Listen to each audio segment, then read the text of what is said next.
వనపర్తి జిల్లా పొగాకుకు దూరంగా ఉండాలని, ఇలాంటి దుర్వ్యసనాల వలన కుటుంబాలు ఎన్నో వీధిన పడ్డాయని వనపర్తి జిల్లా ప్రధాన న్యాయమూర్తి ఎంఆర్ సునీత అన్నారు. నో టొబాకో డే సందర్భంగా వనపర్తి జిల్లా కోర్టు ఆవరణలో డిఎల్ఎస్ఏ ఇన్ఛార్జ్ కార్యదర్శి కళార్చనతో కలిసి అవగాహన కార్యక్రమం నిర్వహించారు. ధూమపానం చేయను, పొగాకు ఉత్పత్తులకు దూరంగా ఉంటానని న్యాయవాదులు కోర్టు సిబ్బంది చేత ప్రతిజ్ఞ చేయించారు. అనంతరం జిల్లా ప్రధాన న్యాయమూర్తి ఎంఆర్ సునీత మాట్లాడుతూ పొగాకు ఉత్పత్తులు మానవాళికి ఎప్పటికీ ప్రమాదకరమని, వాటికి దూరంగా ఉండాలని అన్నారు. పొగాకు ఉత్పత్తుల వినియోగం వల్ల వచ్చే క్యాన్సర్ వ్యాధులను వివరించారు. Second hand smoke because I know it can have a negative impact. Model for my friends and family, and I will encourage them to never. I know, decide to quit. I will fully support and encourage them.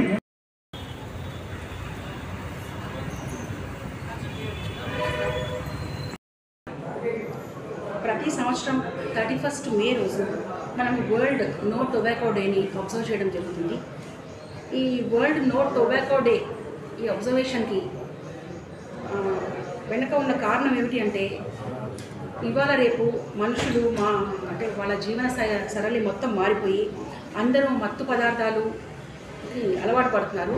So first నుండి మనకున్న మత్తు పదార్థం ఏమిటి అంటే tobacco, పొగాకు.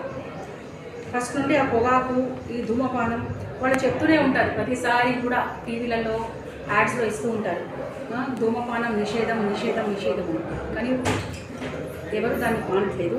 అందుకని at least ఈ ఒక్కరోజు అయినా నో వరల్డ్ టొబాకో డే అనేది పెడితే ఈ ఒక్కరోజైనా అందరూ మానేస్తారని చెప్పేసి మన వరల్డ్ హెల్త్ ఆర్గనైజేషన్ వాళ్ళ చిన్న ఆలోచన, to fight against and to eradicate tobacco అన్నమాట. సో అందులో భాగంగా ఈరోజు మన జిల్లా కోర్టులో స్టాఫ్ని, అడ్వకేట్స్ని అందరినీ పెట్టి మేము ఒక ప్లెడ్జ్ తీసుకోవడం జరిగింది. ఈ ప్లెడ్జ్లో ఏం చెప్తాము అంటే, no smoking, no conception of smoking or gutka or కైనింగ్. ఇవన్నీ దేనికి అంటే for the welfare of the family of each citizen. So ఆ ప్రతిజ్ఞ తీసుకోవడం జరిగింది. కాబట్టి నేను కూడా ఈ వరల్డ్ టొబాకో డే సందర్భంగా మా జిల్లా కోర్టులో ప్రతిజ్ఞ చేయించడమే కాకుండా నేను వనపర్తి పట్టణ ప్రజలందరినీ కూడా కోరుకునేది ఏమిటంటే, దయచేసి ధూమపానానికి, చెడు అలవాట్లకి దూరంగా ఉండండి. తద్వారా ఏమిటంటే మీ ఫ్యామిలీ హ్యాపీగా ఉంటుంది. ఎవరైనా టొబాకో స్మోకింగ్ చేస్తే వాళ్ళ ఒక్కరి ఆరోగ్యమే పాడు కాకుండా పక్కన అది పీల్చేవాళ్ళు, దీన్ని ప్యాసివ్ స్మోకింగ్ అంటారు. సో వాళ్ళ ఆరోగ్యం కూడా పాడవుతుంది.